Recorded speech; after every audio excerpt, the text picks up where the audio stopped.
I want to take a minute and talk about the people most affected by wildfires. Those people who have to evacuate, whose homes burn to the ground, those who are exposed to the most wildfire smoke. Last week, Nightly News aired a story about how communities of color are more impacted by wildfires proportionally in the West than other groups. I spoke with the reporter who did that story. Okay, NBC Steve Patterson meeting with us now. Thank you so much for giving us some time. If you want to start by just explaining a little bit of your reporting and what you've learned here.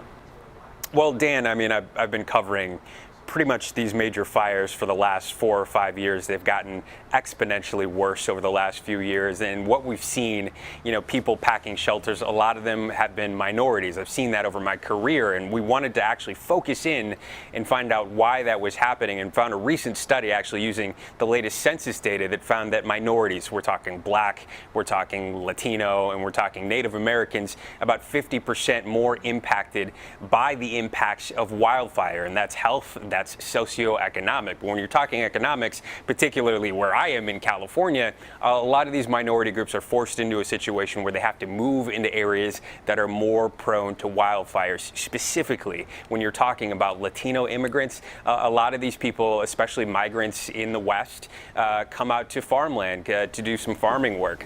So they live in these communities, they work on those farms, and because of the situation that they're in, when you're talking about a whole economy that is based around the harvest, based around seasonal work, these people need to be in the fields working to support their family. And because of that, they can't evacuate like other people can when there's one of these terrible wildfires, which because of the climate now are happening pretty much all year round. So we found workers that were working in these huge domes and plumes of smoke, the fire encroaching as they're trying to collect crops in the dead of night or the heat of the day. And unlike people that are evacuating at the same time, they're still in the fields doing that work. Steve, what do we do with this information? So what is happening now that these types of details are coming out when it comes to lawmakers, or what should the average person take from this type of reporting? Because of course, we're in Oregon here, we just had historic wildfires that really traumatized this area and this community, and everyone's looking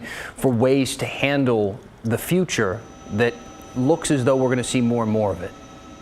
Well, oh my God. I mean, the images that came out of Oregon, Dan, were horrific. And that's really happening now, again, across the entire American West. And I think, unfortunately, first, what has to happen is the science is finally waking up and catching up to the speed of these fires. So I think now, a lot of people are identifying sort of the climate threat, identifying the fact that there need to be more mitigation strategies in place when you're talking about the health of forests, doing more prescribed burns. There was a bill recently in Oregon, also in California. The governors are waking up and trying to address that. As far as the communities that are impacted, it's a lot trickier of a situation.